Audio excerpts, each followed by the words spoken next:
Bonjour mes très chers élèves de la seconde scientifique. Aujourd'hui, nous allons traiter un exercice sur la forme canonique. On nous donne p de x égale à 4x carré plus 4x moins 3 et on nous demande de déterminer la forme canonique de p de x, ensuite de factoriser p de x et de résoudre l'équation p de x égale à 0.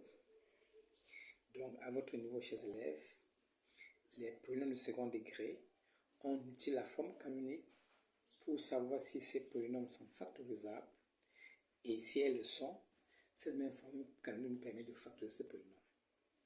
Eh bien, il y a deux façons d'approcher ce problème. On peut utiliser la formule de la forme canonique, il y a une formule de la forme canonique, mais cette formule est donnée par l'expression p de x égale à a, facteur de x plus b sur 2a au carré, moins b carré moins 4ac sur 4a carré.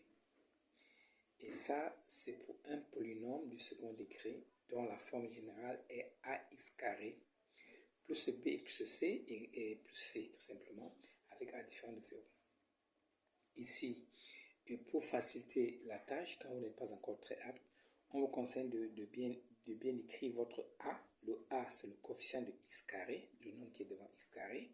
Le b, c'est le nombre qui est devant x. Et le c, c'est le nombre qui n'a pas x. En le faisant et en remplaçant tout simplement les a, les b et c par leurs valeurs, vous retrouvez aisément cette écriture et vous calculez aussi assez simplement pour retrouver cette réponse, d'où ce résultat final qui est la forme canonique de p de x. Mais on aurait pu également réussir le même résultat cette fois-ci en utilisant le début de développement d'un carré parfait. Ça veut dire quoi? Mais on est au second degré, l'élève tout simplement met en évidence, met en facteur le coefficient de x carré. Le nombre qui est devant x carré, il le met en facteur. C'est pas grave si les autres termes n'ont pas ce nombre-là. S'ils ne l'ont pas, ils seront divisés par ce nombre et le problème sera résolu. Donc, en mettant 4 en facteur, il restera x carré. Comme j'ai 4 aussi avec x, il ne restera que du x. Mais moins 3 n'a pas 4, je divise par 4. Et j'ai ici, quand je regarde le x carré et le x, ça commence comme le début de développement d'un carré parfait. Ça ressemble à a carré plus 2ab. Ça ressemble à ça.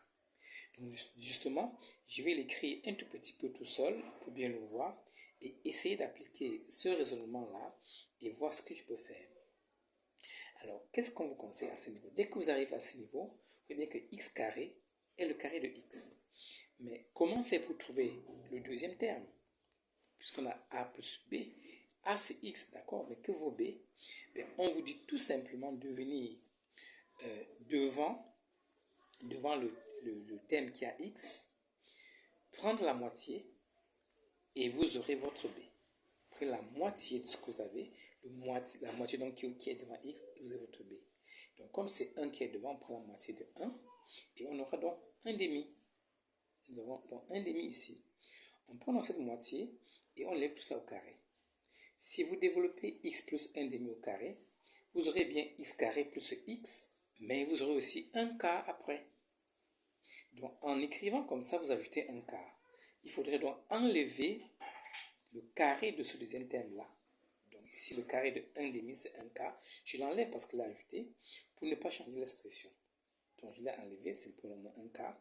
Évidemment, le moins 3 quarts n'a pas bougé, je l'ajoute. Et quand je réduis moins 1 quart, moins 3 quarts, j'obtiens moins 1. Et à ce moment, j'ai terminé. Une fois que j'ai donc une écriture simplifiée, je retrouve exactement le même résultat que précédemment pour la forme canonique. Voilà comment on peut également procéder pour trouver la forme canonique. Passons à la résolution cette fois-ci de p de x égale... passons d'abord à la factorisation de p de x avant la résolution de l'équation p de x égale à 0. Lorsqu'à la fin de votre forme canonique, entre le terme avec le carré et l'autre terme, si vous voyez le signe moins, ça signifie que votre polynôme est factorisable. Vous pouvez le factoriser. Mais si vous voyez plus, si c'est plus que vous avez, si c'est plus que vous avez entre ce terme avec le carré et le deuxième, si c'est plus qui est là, votre polynôme n'est pas factorisable.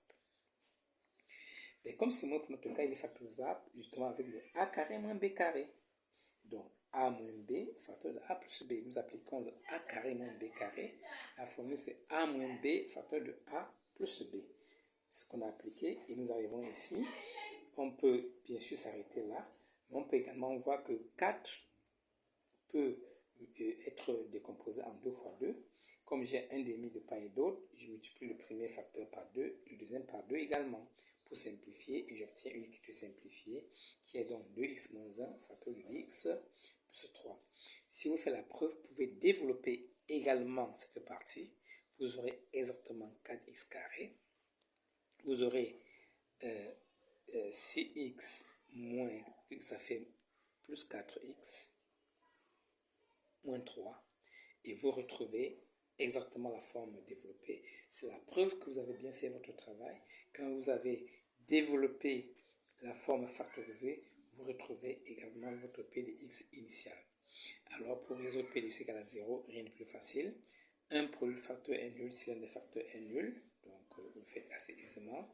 Ce facteur égal à 0 ou cet autre facteur égal à 0. On isole x d'un côté. Le nombre sans x va au second membre en changeant de signe. On le fait dans les deux cas. Et ensuite, comme on veut x tout seul, on envoie son coefficient au dénominateur. On fait pareil ici. Et la solution de notre équation est bel et bien 1 demi et moins 3 demi. Voilà, chers élèves, comment on procède pour utiliser la forme canonique pour traiter l'exercice sur les polynômes du second degré. Merci pour votre attention et à la prochaine.